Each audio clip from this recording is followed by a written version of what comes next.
The book I've read for the Christian Family Project is Boundaries in Dating: How Healthy Choices Grow Healthy Relationships by Dr. John Townsend and Dr. Henry Cloud. The book begins with the part labeled You and Your Boundaries, and I really appreciate right off the bat how they make the distinction that dating is not for kids. It's for people who are mature and ready to begin a relationship. The author's thesis statement is this, and you have to get this to understand boundaries. And they say this: we believe that healthy boundaries are the key to preserving freedom, responsibility, and ultimately love in your dating relationships. The chapter that I got the most out of was the chapter titled Take God on Your Date. Here they urge you to make faith a part of your relationship from the beginning.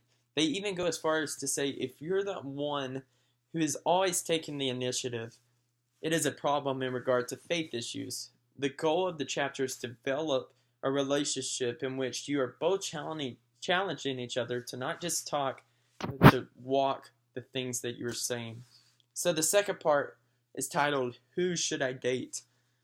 First off, they make the point that no relationship is perfect, and you shouldn't get wrapped up in this idea that you can have a perfect relationship.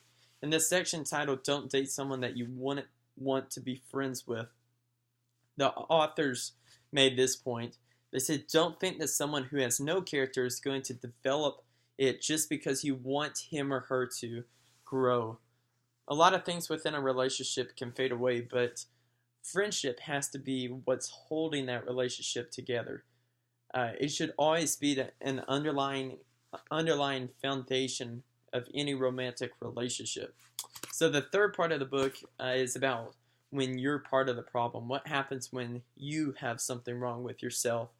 This was definitely the most important part of the book, but it was also the hardest to read for many different reasons. They begin by telling you that to be honest about what you like and where you want to go. So don't act like you like the things your date likes just to try to impress them, because that's going to come back and backfire. They recommend being completely 100% truthful and honest. And if you need help with that, they recommend talking to your friends and asking them, hey, am I being myself recently? So dealing with conflicts and differences and preferences instead of glossing over them is huge within a relationship. Real love takes time and has no shortcut. And quick ones oftentimes burn out or are shallow. So getting help with this requires asking God to give you the patience needed for love, because it doesn't just come overnight. And the final part of the book is when your date is the problem. So something that I need to realize is that there's a big distinction between differences and disrespect. You can disagree and even get angry with each other respectfully. Sometimes the disrespect is curable, and you should always be looking for ways to help with that. So overall, this book is incredibly helpful to anyone who is in a relationship or is about to begin a relationship.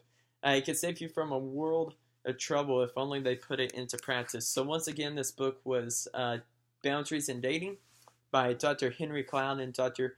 John Townsend.